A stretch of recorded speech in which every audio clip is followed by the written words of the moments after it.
Doctor Durga Singh Jadhav homeopathic तज्ज्ञ ते गेल्या जवळजवळ 15 वर्षापासून आपल्या आश्रमातील संत तपस्विनींची सेवा करतायत आणि निशुल्क, महत्त्वाचा मुद्दा, निशुल्क सेवा करतायत। यासाठी एकदा पुनश्च त्यांच्यासाठी जोरदार टाळ्या झालेली आहे। आणि आश्रमात 200 लोक आहेत आणि 200 लोकांमध्ये 100 घेतले, 200 गुणिले 100 करा, तर ते तेवढं सोडतायत। यासाठी साहेबांचे मी धन्यवाद देतो आणि त्यांना विनंती करतो की आपण आपले विचार व्यक्त करावे।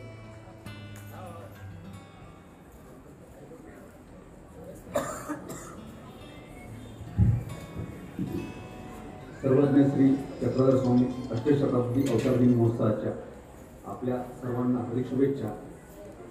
मंचकावर उपस्थितीत आपल्या सर्वांचे लाडके, ज्यांनी बाबांनी सांगितलं आता की आपण बुलढाणा जिल्ह्याला जन्माला आलो किंवा याच्याशी ऋणानुबंध सर्वांची सुद्धा नाळ जुळलेली आहे आणि चक्रधर स्वामींचा वारसा संपूर्ण भारतभर नव्हे संपूर्ण विश्वामध्ये नेण्याचं कार्य, महान कार्य अखिल भारतीय पंचकृष्ण परिषदेतर्फे गुरुनाथ बाबा यांनी केलेलं आहे। मंचावर उपस्थित सर्व महानुभाव, आपल्या बुलढाणा जिल्ह्याचे लाडके सर्वांचे माजी आमदार माननीय विजयराज कंदे जे सर्वांचे लाडके आहेत, आमचे वाघ सर ज्यांची बऱ्याच वेळा अत्याकृष्ट चर्चेत आमची भेट होते, आणि वाडेकर सर ज्यांच्यामुळे नेहमी लोणावळा बाबाचा विषय निघतो, गुलाबदादा असतील, बाकी सर्व असतील, आणि संपूर्ण महाराष्ट्रातून भारतातून आलेले सर्व महानुभाव, आपल्या सर्वांचे एक बुलढाणा जिल्हा होमिओपॅथिक असोसिएशनचा अध्यक्ष या नात्याने मी आपल्या सर्वांचे स्वागत करतो। आणि या ठिकाणी नेहमी बाबा जेव्हा बोलतात त्या ठिकाणी एक दोन शब्द बोलण्याचा जो मान मिळतो, आणि जसे बाबांनी सांगितलं की आपण मला रुग्णसेवेची संधी देतात, हे माझं भाग्य की आपली सेवा करण्याची संधी मिळते। सेवेसाठी मदर टेरेसा संपूर्ण भारताने ज्यांनी जगाने डोक्यावर घेतला आणि तिला नोबेल पारितोषिक देण्यात आलं। बाबा आमटे जी सेवा करतात, असे बरेच लोक आहेत ज्यांची सेवाचा आम्ही मार्गदर्शन म्हणून मानतो, आणि कुठेतरी त्यातला 1.1% तरी आपल्यामध्ये येण्याची भगवंताने आम्हाला आशीर्वाद द्यावा यासाठी आम्ही धडपडतो। एक आता सध्याचं जे बाबांनी जे बोलले की मला माझ्या नॉलेजनुसार 7वी-8वीत वाचलं होतं की राजाराम मोहन रॉय यांनी सतीची परंपरा कुठेतरी बंद केली होती, स्वतः विद्वेषी त्यांनी पुनर्विवाह केला होता। पण अजून एक ज्ञानात भर पडली की खरी जे सतीचा विवाह, सतीची प्रथा जी बंद करण्यात आली की आपल्या चक्रधर स्वामींनी एवढं मोठं महान कार्य केलं होतं, हे मला आतापर्यंत माहीत नव्हतं, या प्रसंगी माहीत झालं। आणि एवढं महान कार्य, कारण सतीला एखाद्या लेडीजला त्या ठिकाणी जाळण्यामध्ये आपण एक विश्वासात सुद्धा आपण आपल्या शरीरावरती, बॉडीवरती थांबू शकत नाही। म्हणते का जीवनानंत लेडीजला स्वतःच्या वडिलांनी, स्वतःच्या भावाने जेव्हा एखाद्या त्या अग्नीमध्ये टाकणं, आणि त्या परंपरेला त्या काळामध्ये 800 वर्षा अगोदर, शक्यतो माझ्या मते जवळपास 100-200 वर्षा अगोदर सुद्धा हे कठीण होतं, पण 800 वर्षा अगोदर एवढं मोठं कार्य करणे, त्याला सायंटिफिक शब्दामध्ये डेअर टू बी वाईज, कोणत्याही कार्याला तुम्ही डेअरिंग करणे, त्या गोष्टीला विरोध करणे, म्हणजे प्रवाहाच्या विरोधात जाऊन जे कार्य आहे त्याला 800 वर्षानंतर मोठ्या प्रमाणात परवानगी मिळते, परंतु 800 वर्षामध्ये ही सोपी गोष्ट नव्हे। कारण त्याला राजा महाराजा जे सांगत असेल तो अधिनियम होता, पण त्याला सुद्धा चक्रधर स्वामींनी ती मोठी त्या माता माऊलींची जर कोणी जीव वाचवला असेल, त्यामुळे त्यांचं कार्य अखंडित आहे।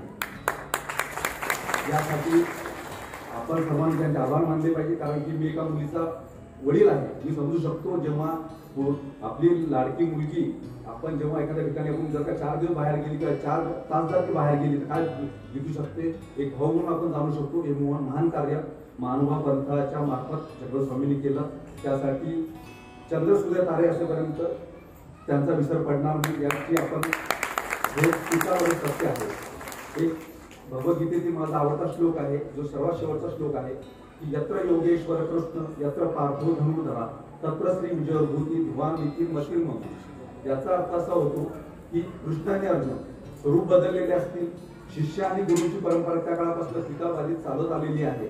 लोणागावाला असतील आपण सर्व शिष्यगण आहोत की जिथे जिथे गुरुचा आशीर्वाद आहे, जिथे जिथे आपण गुरु तत्वानुसार चाललेलो आहोत, त्या ठिकाणी कुठेच कमी पडत नाही। तरी बरेच जण आहेत या इतिहासाच्या याच्यानुसार की तुम्ही जर का गुरुच्या मार्गानुसार चालत आले तर तुम्हाला जगामध्ये कशाची कमी नाही आहे, भौतिक गोष्टी तर होत राहतात, परंतु आध्यात्मिक एक आनंद आणि एक मानसिक आनंद आपल्याला मिळत असतो। आज आपण बघतोय की बऱ्याच ठिकाणी आत्महत्या संख्या वाढते, परंतु कुठेतरी जर बाबांनी सांगितलं की जर का तुम्हाला आध्यात्मिक वारसा जर का तुमच्या पाठीशी आहे, तुमचे विचार जर का सात्विक आहे, मला नाही वाटत की जगामध्ये तुम्हाला उलट लोकांसाठी करण्याची काहीतरी इच्छा तयार होते. स्वतःला आपण देशभक्तीसाठी कसं वाहून घेऊ, समाजकार्यासाठी कसं वाहून घेऊ, स्वतःचा विचार जेव्हा बाजूला होतो, कारण माझ्या मते आत्महत्या तोच माणूस करू शकतो जो सेल्फिश असतो, तो स्वतःपुरता जगलेला असतो किंवा स्वतःपुरतं कुठेतरी त्याचं कार्य मर्यादित असतं. जेव्हा आपण लोकांची दुःख बघू, कोरोनाकाळात बघितलेले बाबांनी भरपूर सेवा केली, सर्वांनी आपण महाराष्ट्राच्या वेगवेगळ्या ठिकाणी सेवा केली. जेव्हा आपण स्वतःचा जीव बाजूला ठेवून दुसऱ्यासाठी काहीतरी करतो, तो निसर्गाला, भगवंताला तुमची काळजी असते, त्या ठिकाणी तुम्हाला वाचवण्यास लागते. तर या महान प्रसंगी जो काही सभामंडप सजवलेला आहे, एक माझ्यामध्ये दिवाळीचं स्वरूप असतं, त्या पद्धतीचं प्रसन्न वातावरण आहे. आणि आपण येथून जाताना समाजासाठी, देशासाठी काय करू शकतो, 4 लोकांसाठी काय करू शकतो, कमीत कमी आपल्या शेजारचे 5 घर आहेत आणि आपल्या गल्ली एक ग्रामपंचायत असेल, नगरपालिका असेल, त्यासाठी किंवा एक आपला जो एक तुमचा जो 500 ठिकाणचा तुमचा बाजूला घेरलेला हे असतो, त्याच लोकांसाठी आपण काय करू शकतो, या भारताला सुजलाम सुफलाम बनवण्यासाठी तेवढं आपण जर काही घेऊन गेले तर मला असं वाटतं की बाबांनी एवढा मोठा कार्यक्रम जो ठेवलेला आहे. कारण बाबांना आज मुख्यमंत्री उपमुख्यमंत्री साहेबांना मोठा कार्यक्रम नाशिकला मी ऐकलेला आहे की त्या ठिकाणी बाबांना नाशिकला जाणे सुद्धा त्या लोकांचं आमंत्रण फोनवरती फोन चालू आहे. संतोष मुली चर्चा करताना पडलं. आणि आनंदाची गोष्ट अशी की एक माननीय उपमुख्यमंत्री देवेंद्र फडणवीस साहेब यांनी सुद्धा विधानसभेमध्ये चक्रधर स्वामींच्या 800 शताब्दी वर्षानिमित्त आपल्याला शुभेच्छा दिलेल्या आहे. आणि सुद्धा म्हणजे महाराष्ट्र सरकार सुद्धा या पद्धतीने त्याची दक्षता घेण्यात आली आणि या तो कार्य विधानसभेमार्फत रेकॉर्डला येऊन सर्वांपर्यंत महानुभावाचा आश्रमाचा आणि चक्रधर स्वामींच्या जन्मशताब्दीचा कार्यक्रम सर्वांपर्यंत पोहोचण्याचं कार्य महाराष्ट्र सरकार केल्याबद्दल त्यांचा सुद्धा मी एक आपल्या या परिवाराचा सदस्य म्हणून त्यांचे आभार मानतो. आणि बाबांनी या प्रसंगी बोलण्याची संधी दिली आणि समोर सुद्धा आपली सेवा जी काही होईल माझ्या पद्धतीनं त्यासाठी बोलण्यासाठी मी आपण जेव्हा संधी द्याल तेव्हा मी सेवेसाठी तत्पर राहील. माझे बोलून सांगतो श्री चक्रधर स्वामी की. श्रीमान सद्भक्त विजयराज शिंदे साहेबांना त्यांना विनंती करतो की आपण नेहमीप्रमाणे या ठिकाणी उपस्थित राहून मार्गदर्शन करावं.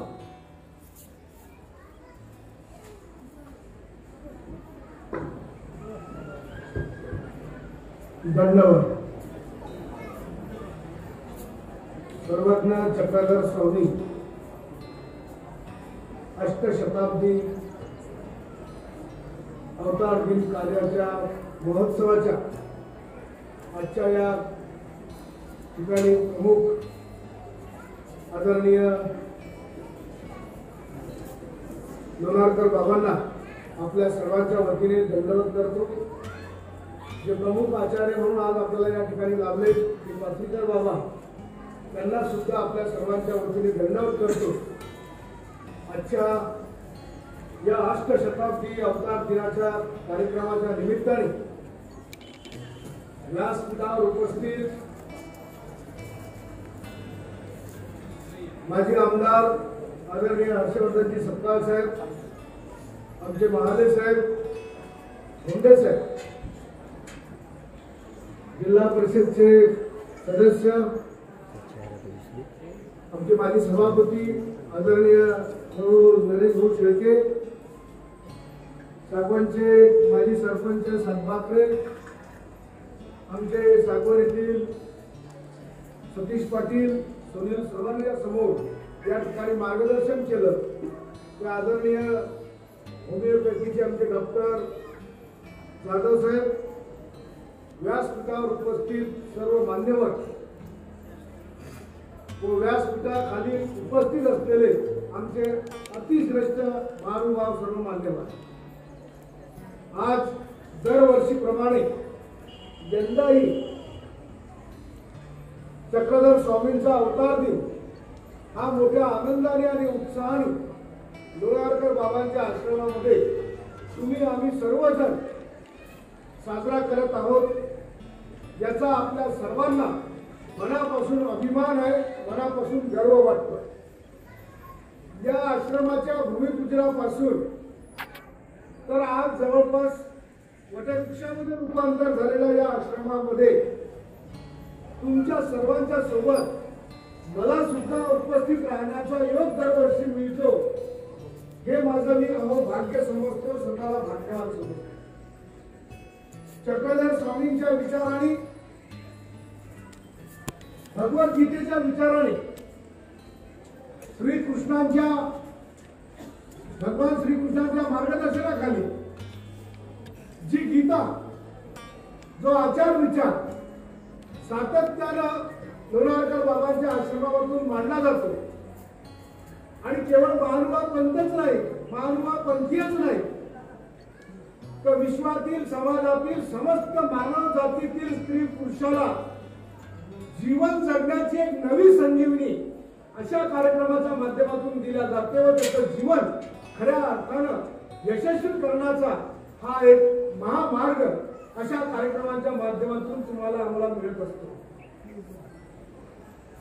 भगवद्गीता, चक्रधर स्वामी, महानुभाव पंथाचा विचार हा एक समानतेचा विचार आहे. ही जीवन जगण्याची एक नवी पद्धत, ज्यामध्ये स्त्री पुरुषांची समानता, प्रत्येकाला समान हक्क, समान अधिकार, अशा प्रकारचा जो एक विचार चक्रधर स्वामींनी तुम्हाला आम्हाला दिला, त्या विचारांचा वारसा घेऊन लोणावळकर बाबांसारख्यांनी शून्यातून या ठिकाणी हे एवढं मोठं सर्व विश्व तुमच्या आमच्या समोर उभं केलं. आणि त्याग काय असतो, निष्ठा काय असते, परिश्रम काय असतात आणि ध्येयपूर्तीसाठी एकनिष्ठेनं कार्य कसं करतात याचं मूर्तिमंत उदाहरण म्हणजे आपले आदरणीय लोणावळकर बाबा. केल्याने होत आहे, आधी केल्याची पाहिजे या शब्दाप्रमाणे बाबांनी या ठिकाणी भूमिपूजन केलं. या जागेच्या, या वास्तूच्या निर्मितीचा संकल्प केला, नारळ फोडलं आणि गेल्या 20-25 वर्षामध्ये सातत्यानं या ठिकाणी एक निश्चित असं लक्ष निर्माण करून या आश्रमाची निर्मिती केली, मंदिराची या ठिकाणी निर्मिती केली व दरवर्षी हजारो लाखो भाविक भक्तांना या ठिकाणाहून दीक्षा देऊन त्यांचं जीवन सुखर, सुजलाम, सुफलाम करण्याचं काम आदरणीय बाबा या ठिकाणाहून करत असतात. कोरोना सारख्या जागतिक महामारीमधून तुम्ही आम्ही बाहेर पडून आज हा कार्यक्रम मोठ्या आनंदाने आणि उत्साहाने साजरा करतोय. कोरोना सारखी जागतिक महामारी तुम्ही आम्ही पाहिली. अनेक जवळचे लोक काल होते, आज नाही, अशा प्रकारच्या बातम्या तुम्ही आम्ही ऐकल्या, पाहिल्या. नातलगांचं दुःख, स्वजनांचं दुःख आपण पाहिलं आणि या सगळ्या संकटावर मात करून आज तुम्ही आम्ही या ठिकाणी जे जिवंत आहोत ते एवढ्यामुळेच आहोत की चक्रधर स्वामींच्या मार्गाने तुम्ही आम्ही चाललो, त्यांचे आचार विचार तुम्ही आपल्या जीवनामध्ये आपण घालवले. आणि म्हणून दरवर्षी या आश्रमाच्या माध्यमातून लहान मुलांचे बाल संस्कार शिबिर केले जातात. बाल संस्काराचं महत्व हे अनन्यसाधारण आहे. लहान मुलांना जेव्हा खऱ्या अर्थानं त्यांची मन कोवळी असतात, ओल्या मनाचे असतात, त्याच वेळेस त्यांच्यावर जर योग्य संस्कार केले तर त्यांच्या जीवनामध्ये अशी कुठलीही गोष्ट राहत नाही की ज्यामध्ये ते यशस्वी होत. एक चांगला जीवन जगण्याचा मार्ग लोणावळकर बाबांच्या आश्रमामध्ये लहान लहान मुलांना संस्कार शिबिरांच्या माध्यमातून दिला जातो. संस्कार आणि संपत्ती यामध्ये जर आपण खऱ्या अर्थाने विचार केला तर संपत्ती कितीही असली आणि जर मुलाला, आई वडिलाला जर वृद्धाश्रमात देऊन टाकलं तर ती संपत्ती काही कामाची नाही.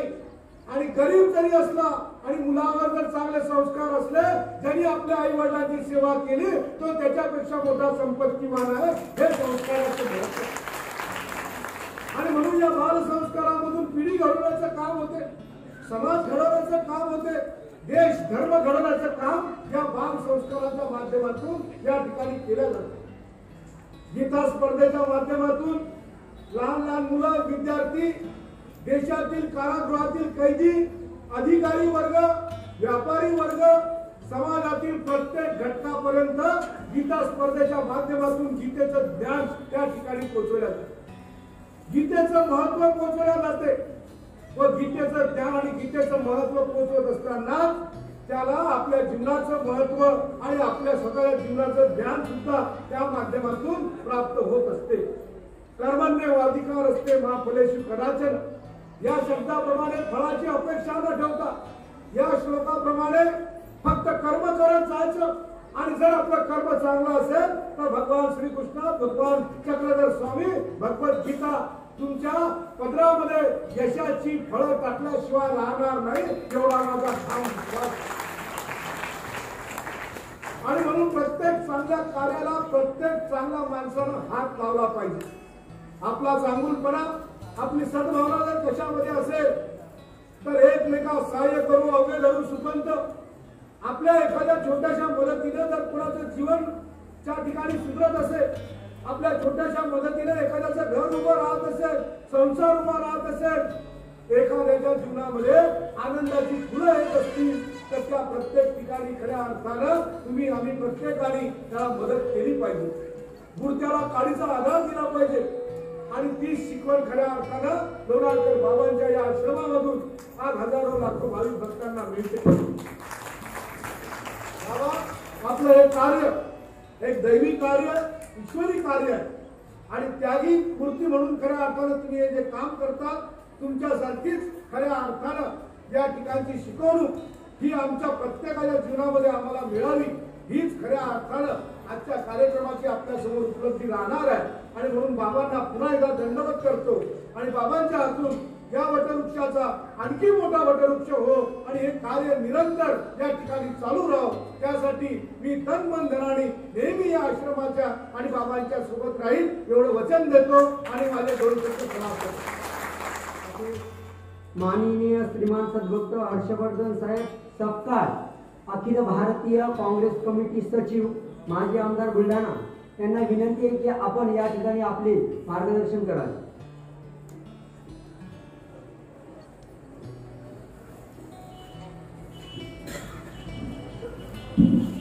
आदरणीय बाबा पीठावर धर्मपीठावर उपस्थित सर्व मान्यवर, उपस्थित आया बहिणी, वडीलधारी मंडळी, तरुण मित्रांनो, समाज जेव्हा एकत्र येतो तेव्हा कुठेतरी चिंतन हे असलं पाहिजे. कहा गए थे कहीं नहीं और क्या लाया कुछ नहीं ही अवस्था न राहता एक चिंतन, ज्या चिंतनाला अभिनिवेश नाही, ज्या चिंतनात स्वार्थ नाही, ज्या चिंतनात पक्षीय भेदाभेद नाही, असे प्रसंग हे तुमच्या माझ्या सर्वांच्या आयुष्यामध्ये फार कमी येतात. या परिसरात आल्यानंतर आणि ज्या विचारधारेची कास धरून बुलढाण्याचा आपला आश्रम कार्यरत आहे, ती वाट, तो पंथ, तो मार्ग हा महानुभवाचा आहे, मोठ्या अनुभवाचा आहे. आणि तो मोठा अनुभव काय तर तो अद्वैतचा आहे. आणि या अद्वैतचा भाव आपल्याला मान्य आहे म्हणून बहुतांशी लोक या ठिकाणी बसलेले आहेत. बहुतांश हा शब्द सर्वच बसलेले आहे हे बोलण्याची खरं तर माझी इच्छा आहे.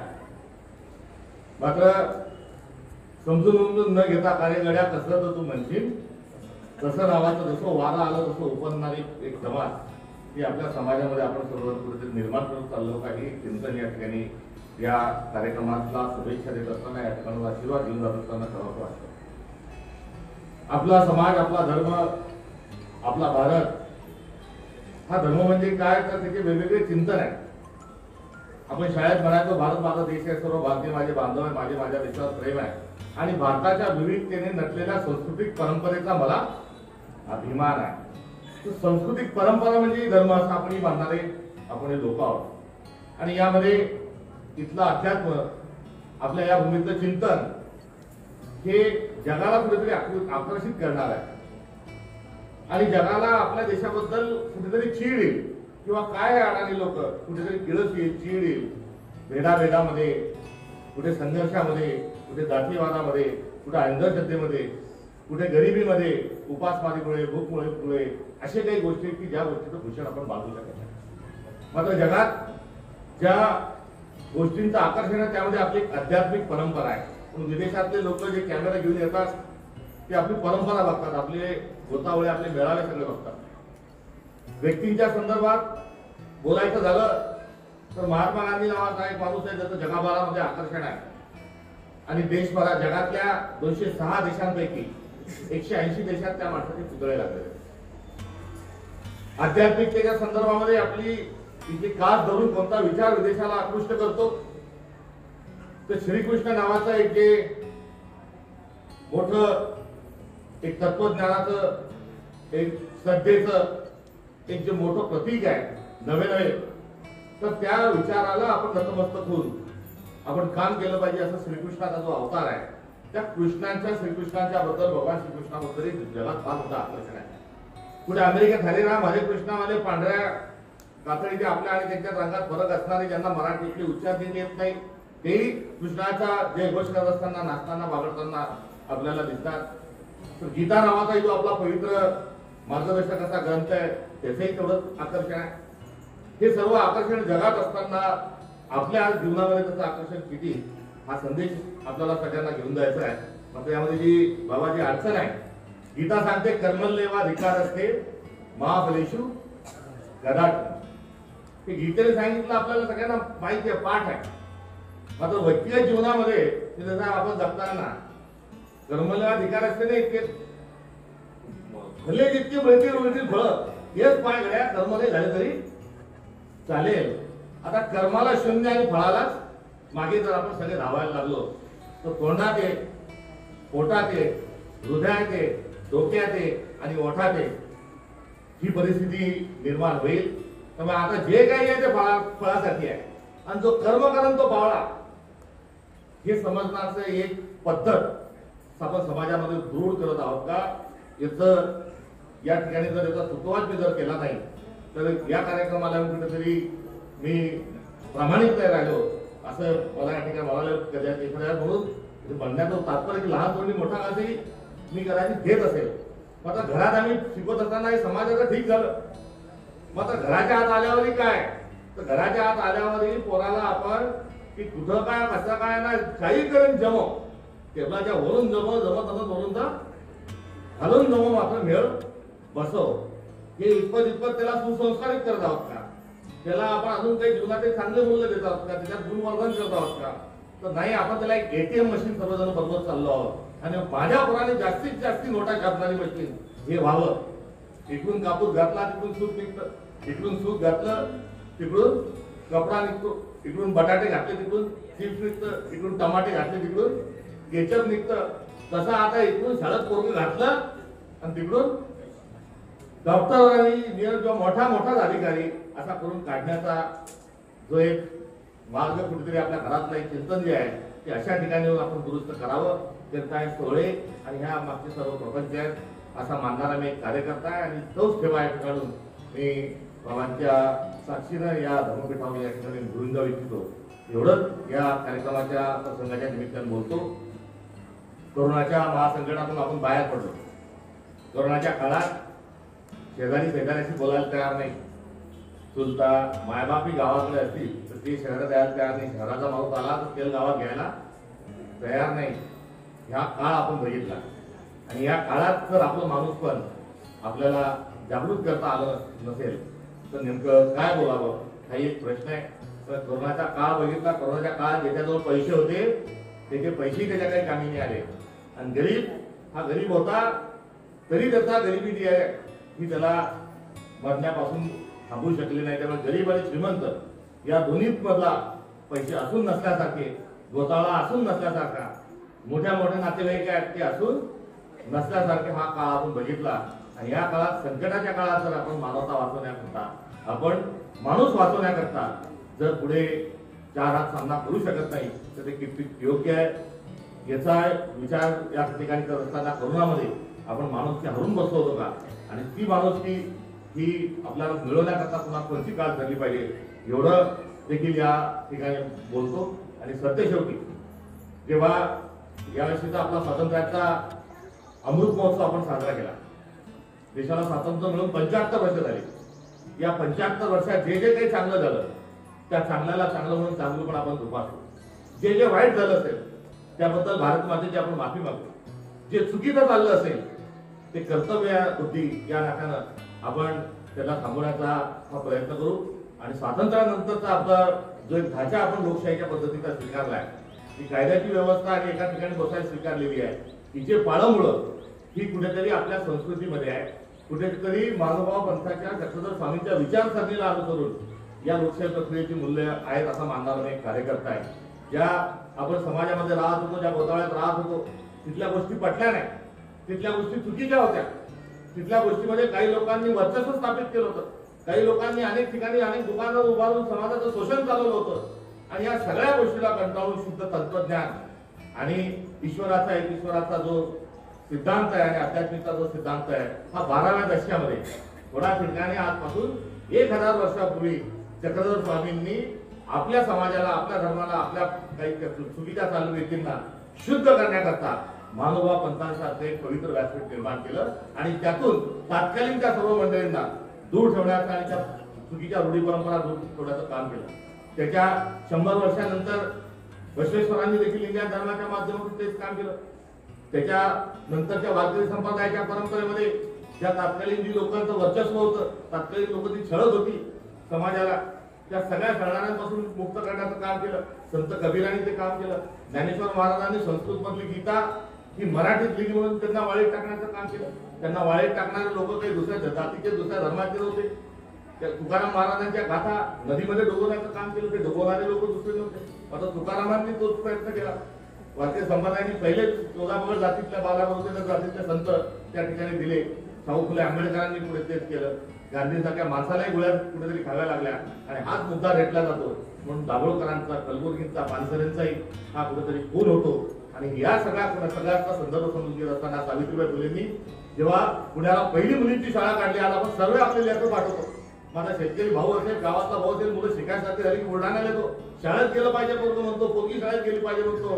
टाय लावून टिफिन देऊन बॅग खांद्याची त्याच्या वर्गापेक्षा जादा त्याचे दप्तर त्याच्या खांद्यात सॅकच्या माध्यमातून शाळेच्या त्याला आपण बसमध्ये बसवतो. ही आता शिक्षणाची जी आपल्याला ओढ लागलेली आहे, तर तुमचा माझाच समाज असा होता की आपल्याला शाळेत जाण्याची बंदी होती, मुलींना शिक्षणाची बंदी होती. तेव्हा सावित्रीबाई फुले याच्याजवळ 2च पातळं होती. ती माऊली सावित्री माय ही घरून एक लुगडं घेऊन जायची, नेसून जायची आणि जात असताना तिच्या अंगावर शेण टाकल्या जायचं, निष्ठा टाकल्या जायची, कुंकल्या जायचं, शिवीगाळ केल्या जायची. प्रसंगी पुढे मारहाणी दगडी त्यांच्यावर फेकल्या गेले आणि सावित्रीबाई शेणाने भरलेलं, विष्टेने भरलेलं, तुमकीन भरलेलं पातळ लुगडं तिथे फिरून ते धुवून वाळू घालायची आणि ते शाळेत जायचे घालून मुलींना शाळा शिकवायची. ही मुलींची पहिली शाळा ही सावित्रीबाईंनी सुरू केली. सावित्रीबाईंच्या अंगावर शेण टाकणारे, थुंकणारे हे काही दुसऱ्या धर्माचे लोक नव्हते, हे काही अजून विदेशातल्या कोणत्या आलेले लोक नव्हते.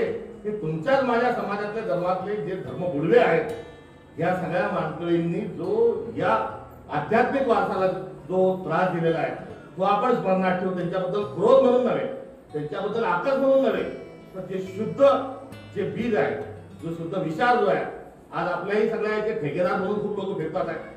त्यांनाही सविनय या ठिकाणी सांगायचं की हा शुद्ध आध्यात्मिकतेचा विचार हा पुढे येत असताना 15 ऑगस्टच्या निमित्तानं ही सगळी परंपरा ही जोपासत असताना पुढे जाण्याचा संकल्प झाला.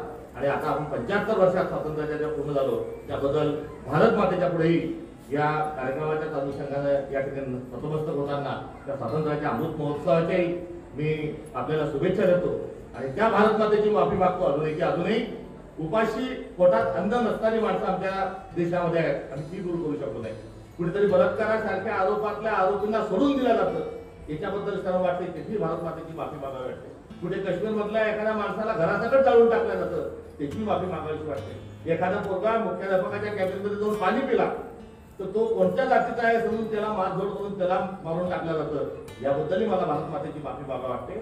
आणि ही भारत मातेची माफी मागण्याचा प्रसंग का आला तर आपण सर्वज्ञ चक्रधर स्वामींसारख्या विचारांच्या संतांना, महात्म्यांना जे जीवनात अंगीकार आलं पाहिजे त्यामध्ये आपण कधी करतोय. गणिताचं हे एक भारत मातेचं चिंतन या ठिकाणी मी सविनय सादर करतो. आणि देवांच्या माध्यमातून जो एक प्रेमाचा, मार्गदर्शनाचा, आशीर्वादाचा, सत्संगाचा जो योग माझ्या आयुष्यात आला, त्या अमृत योगाचा जो वृद्धिंगत निश्चित होईल ही अभिलाषा बाळगतो. आणि आपल्या सर्वांच्या माझ्या यथाशक्ती यथासामर्थ्य मी या आश्रमाच्या करता योगदानाकरता कटिबद्ध असल्या त्या पद्धतीने माझा संकल्प आहे याचा स्वीकार करावा ही विनंती करतो आणि माझ्या वाढीला विधान देतो. जय हिंद, जय भारत, धन्यवाद.